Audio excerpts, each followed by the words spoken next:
Hi, my name's Jason. I'm 45. I'm from Blackpool, and this is my daily vlog about living with CMT and other things that happen in my life. Hope you enjoy. Hi. Now, I spoke the other day about how this condition affects me, and as I pointed out, one of the worst things about it is how it's affected me mentally as well as physically.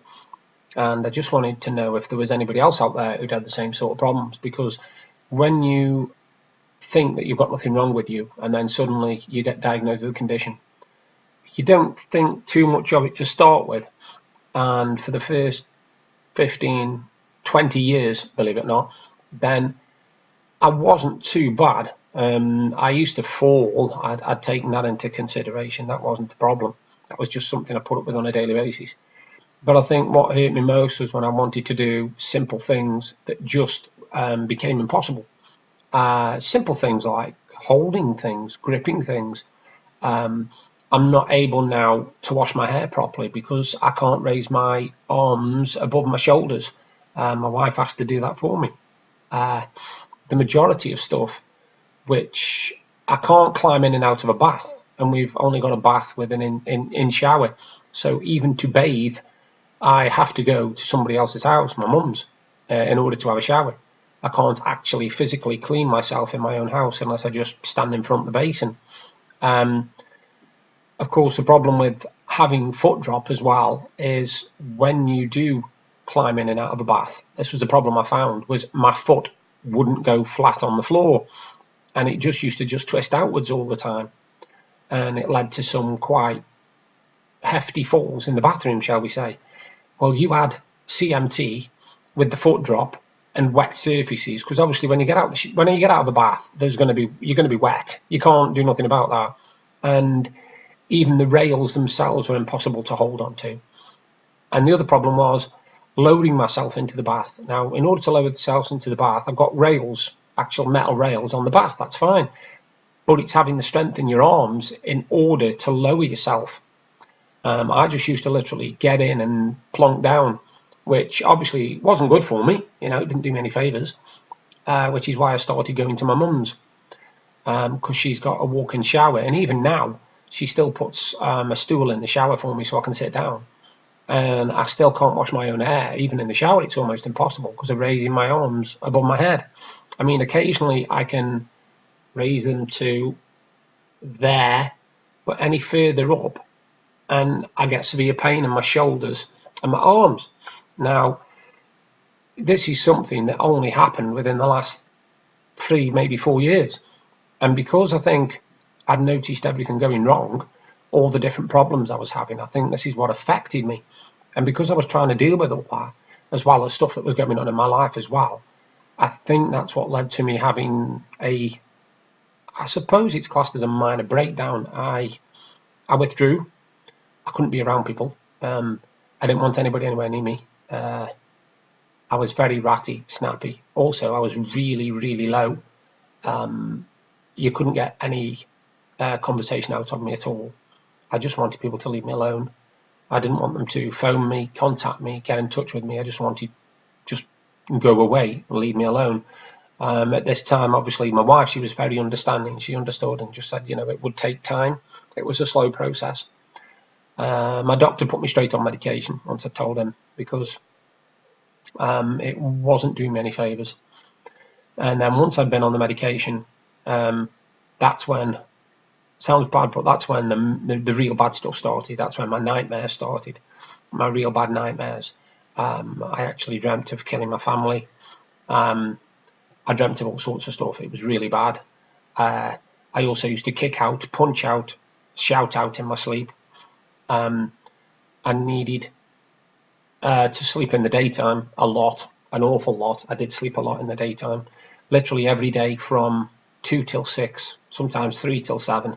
So, now I'm on the second medication. That seems to have gone from me. The only problem is I find myself getting angry. Now, I don't know if that's a medication, but simple things like a letter not coming up on the keyboard when I press it, and I go mad. I start cursing and swearing, and that's just Doesn't seem right.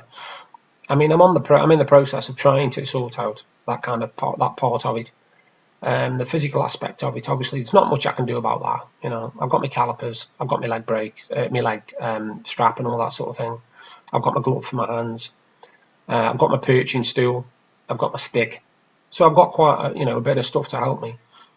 I think the thing is, when you've got the physical side and the mental side of it, it does affect you. And if you haven't got anybody there that you can talk to, I would suggest you find someone. Because if you let it build up on you, like it did with me, I let it build up and build up and build up, and then all of a sudden it hit me in one go, and I literally was breaking down all the time. I was crying for no reason. I just found myself sitting there and suddenly bursting into tears. I do now, but nowhere near as much. Sometimes I'll just sit there and my eyes will flood, and I don't know why, they just do. I've not had harmful thoughts in that sort of thing. I have sometimes in the past wondered, what's the point? Why am I bothering? And then you have to look at it on a positive side and say, you're bothering because it's your life. And if you're not bothered about it, then why should other people be? You know, that's the equation. But to have people around you is important. And I am currently waiting to speak to somebody. I've been on the waiting list since about February or March, but I've been told it can take up to 24 weeks.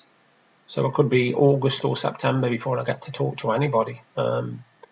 That's the problem, you see, waiting and waiting and waiting. But hopefully it'll be worth it, because I don't like being around people much at all. This is my social life, if you like. And people signing up to it and accepting me for who I am and the condition I've got, and wanting to hear about me talk about my condition. That means a lot. That does mean a lot. And when I come on in the morning and see people have read me, watch my videos, and I now see I've got 11 followers, I mean, that to me is like getting 1,000 to some people. 11 followers is a lot, because CMT is not something you hear about a lot. Living with CMT is certainly not something you see a lot.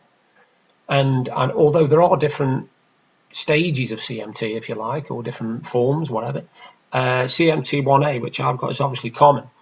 And I know I'm getting worse.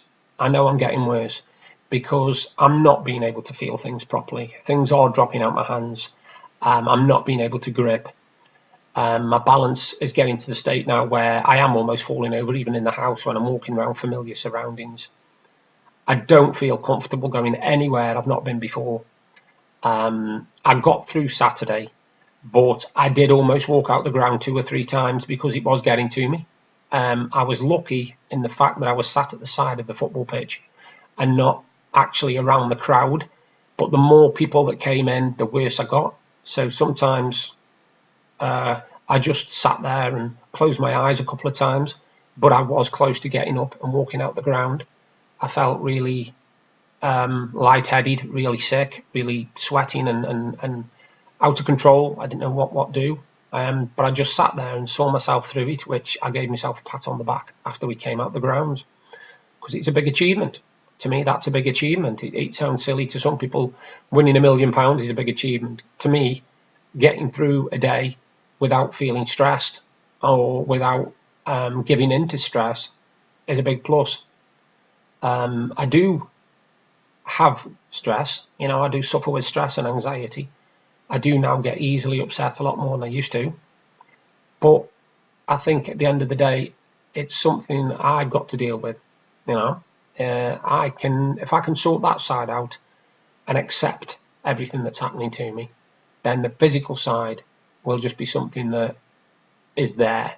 I can't do much about it. I can't really say, yes, I'll go back 20 years and I'll change how I live my life, because what's in the past is in the past. My advice to you is, don't think about the past and don't fret about the future, because whatever the future brings, the future brings. There's not a lot you can do about it in the physical sense of it. You can't. Your condition is your condition. Accept it and live it. I've got to do it. You've got to do it. We've all got to do it. There are a lot worse conditions out there. So this is me saying goodbye for the day, and I will speak to you very, very soon. And thank you again for watching the video. And remember, if you want to subscribe, it's there. And if you want to watch yesterday's, it's there. You take care.